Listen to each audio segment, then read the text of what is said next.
Alright guys, so today we are going to be taking a look at the new event World Raid. So this is essentially is broken into two different scoring. One of them is obviously the whole population of the game.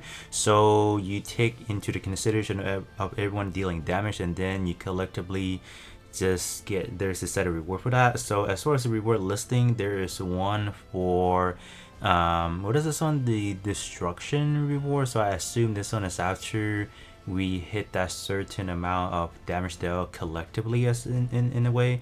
Yeah, so this one is the total damage reward. So you guys can see it's starting out, is that 100 billion? Is that what I'm looking at? So it gets even crazier. So essentially this one is just getting tickets. So at, is that 1 trillion? I'm seeing, yeah, four sets of three sets of 4 zeros, or 4 sets of 3 zeros, I should say. Yeah, that's a lot.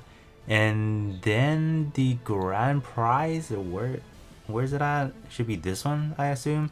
And then the individual one is starting out at only 500,000, and then it racks up all the way to 500 million. So yeah, essentially they are capping some of the more desirable reward, like the diamonds, like the your custom ticket is going to be on the latter portion. So you need to start dealing at least 100 million damage in order to get that. And essentially that's how this actually works. You go to the quest, so there's actually mission that ties into it. So there are 5 different, I guess, level to that. So assuming that this one is going to be the one that's allowing you to beat the boss with the highest HP. So at that point you can rack, so per AP you're using, is this one is probably the more cost effective, but at the same time this one probably going to be a little more difficult, because if you don't have certain unit that could beat it, or if you don't have strong damage dealer unit, is probably going to be a little bit struggling for sure, because from what I've seen it's only 60 seconds. So it's kind of treated as like a clan battle boss in a way, because there is a timer cap. So it, that's gonna be the problem right there. So the other reward is also tying into beating specific raids, but I feel like if you guys don't want to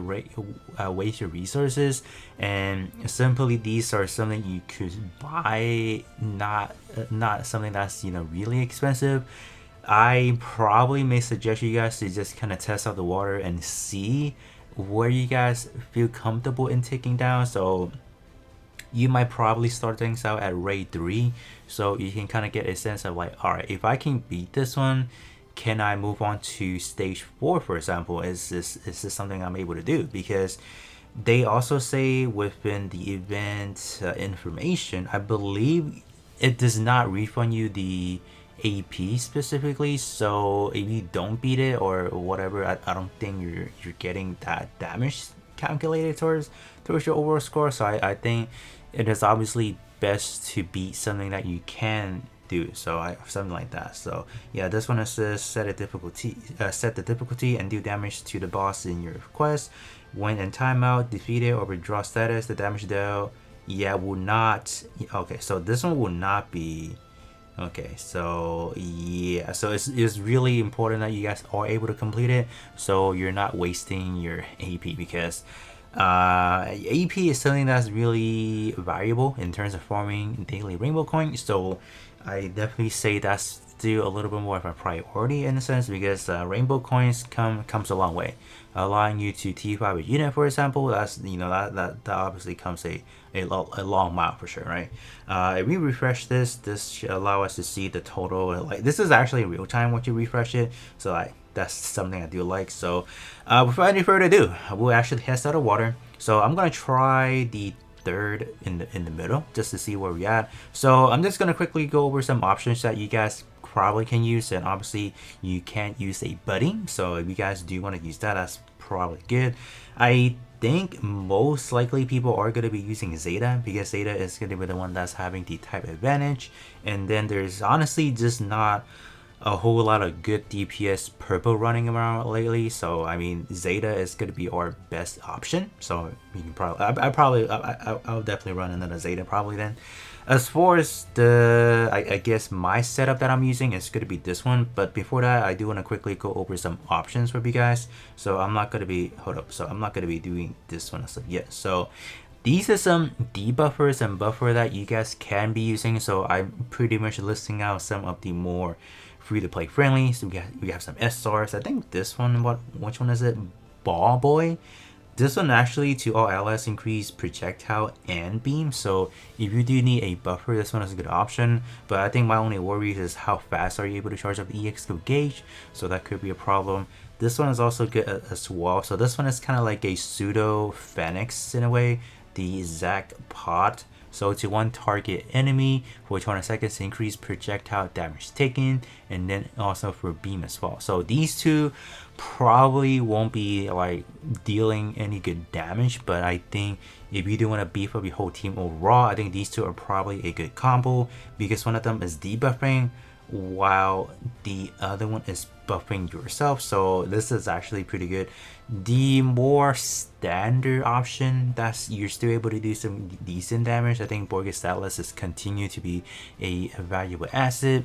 This one being able to increase, you know, to all enemies for 20 seconds, increased beam damage taken by 34%. This is at max out obviously. And then if you are running more melee centric like your raid, you have unit that have the higher mobility tag, they're also getting some bonuses as well, so not a bad option right there.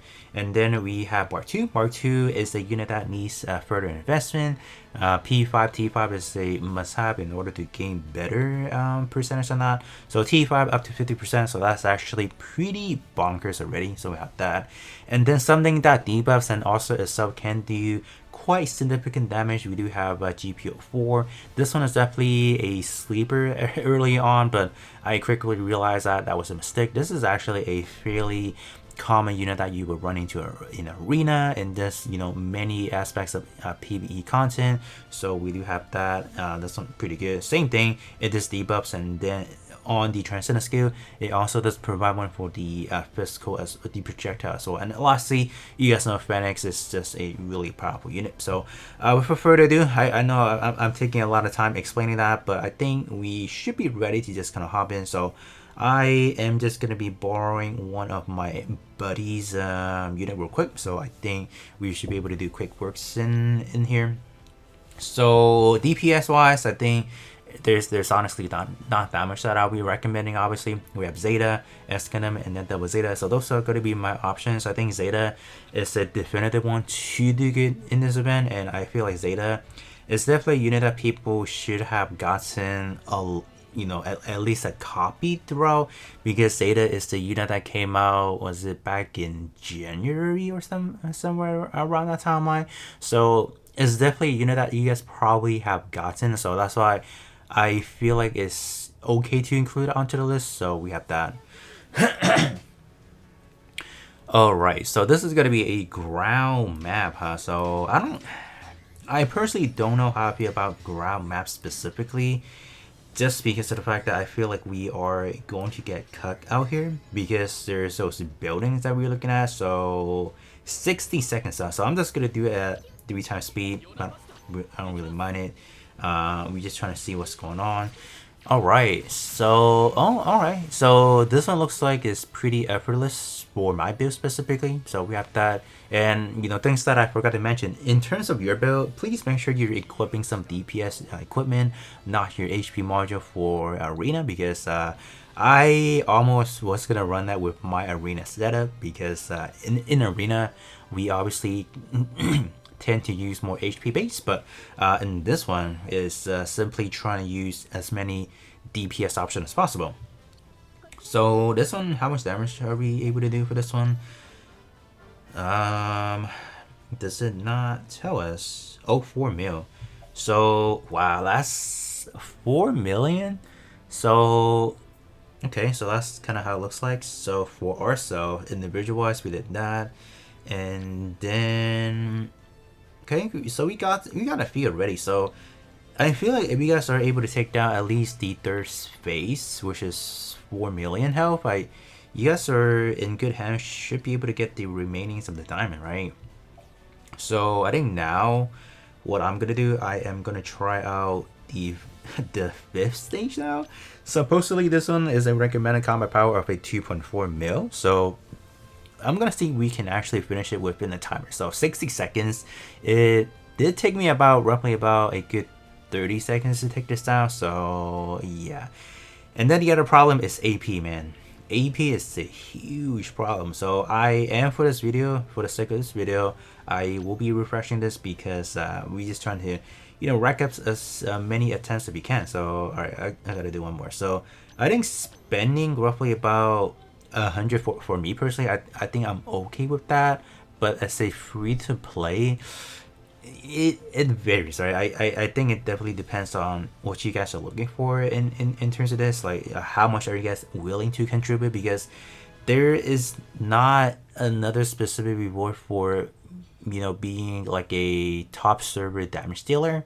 If they have that, I'm pretty sure a lot of the whales will not mind charming in and just blowing this event through. But since there's not something like that, I'm kind of like, all right, that's pretty good, because if they have one of those features, I feel like it's always pretty bad because it incentivizes the whale to complete this. Oh snap! Oh no, it looks like I'm not gonna be able to complete this. Yeah, so for this attempt, it looks like it will be a waste. Unfortunately, I just don't have enough damage. So whoops, we lost. Yeah, that's definitely something that I was not really expecting. So, was there a unit that I could potentially drop in here? I don't know. Could we have dropped somebody in here? Potentially, right? Remaining HP, man, it's a lot. Yes, it's a lot. Wait, do they all have the same HP? I don't. Hold up. Let me actually check the 4th stage real quick. Yeah, so you guys can see we didn't get anything. So that's another example for you guys. So don't try to be a level that you guys cannot beat, because that's gonna be a problem. You're just gonna be wasting AP. Or no, we didn't even waste the AP. It came back, but it's a waste of time, honestly. But let's try out this one real quick. So just gonna hop right in real quick. So yeah, this one looks like it is a little bit more easier. Yeah, look at that. So I think for me, level 4 is probably the highest one that I could beat, unless I do go ahead and change something up. I probably should change something up, honestly, but yeah, that's kind of what we're looking at. So let's kind of see what we're looking at as far as just the damage overall.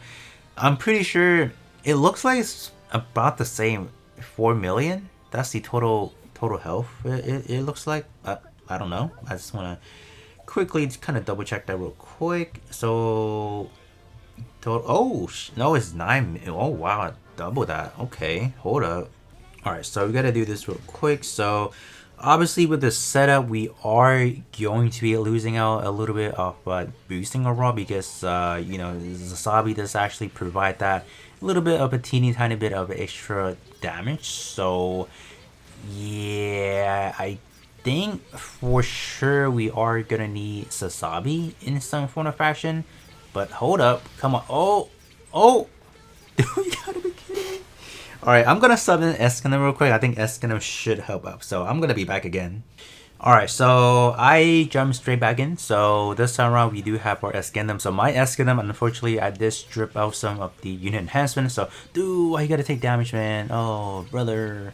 So the fact that we did take some damage with Escendum, things aren't really looking as optimistic as it was. So yeah, I guess I'm just gonna do some endless attempts to beat this, because I'm trying to see what kind of HP we're talking about with the version, like the latest stage. So I'm gonna do my attempts, and then we are gonna get to the damage report page once we're done. Alright, so just going through the reward for the World Raid 5. So this is the damage that was we were dealing as far as trying to get that done. So everyone was doing pretty good. Out of nowhere, Sasabi and Escanum was like just popping good damage overall. So as far as the total damage for this one, 15 million, dude, that's, yeah. So now that you guys are seeing the different results, so it's definitely pretty evident that you should be doing the the latter stages. But I mean, if you cannot beat it, for example, I mean, like the tier 4 is probably the best one to go through, because at least you're still getting like a good 9 million out of that. 15 million is obviously really good, but you gotta have to do a lot of attempts, for example. And then with that, you know, we did 3 runs in total, so that net us to 28 million. So it's definitely gonna take us a little bit longer, because we still need to hit 50 million, and that's a lot of AP that we're talking about. So yeah, I think overall this event, from what I heard from other people as well, it was just an event that I think overall got neglected, because I obviously went back into playing a little bit more in JP whenever, you know, global launch happened. So during that time, I did not see another world raid per se. So I think it was the AP just drain in total that made this event not as successful in a way, because like I think over it's a cool concept, but dude, they gotta lower the AP amount, dude. Like they gotta do something about that. So I wish that they would have just given us, you know, a little more opportunity to get AP elsewhere besides, you know, just the daily login. Maybe, you know, because like let's make this like a daily mission. You play it, then you get AP back, or something like that. So yeah, I think for overall, if you guys are rainbow coins hungry, for example, which I think majority of the player base is, I really wouldn't focus on this event too much. I would just use whatever you guys just have left over, and then just kind of call it, because I really don't think this event is all that hype, and it's just not worth it in general. But we have the Assault Buster Gun Smasher now, so yeah, that's kind of cool. I'm just gonna quickly take a look at things. I don't think it's anything too spectacular in a sense, right? So I'm just gonna quickly see what's going on. Oh wait, okay, it's right here. So okay, so to sub for 10 seconds, guard rate up by 52%, and then increase main weapon damage by 79%. Oh wow, that okay. That looks pretty sweet. Okay. Oh, okay. Sure. Ooh. And this one only has, or I mean, yeah, this unit only has 2 weaponry. Oh, but the main weapon has a relatively lower power to begin with. So, I don't know. It's alright, I guess, right?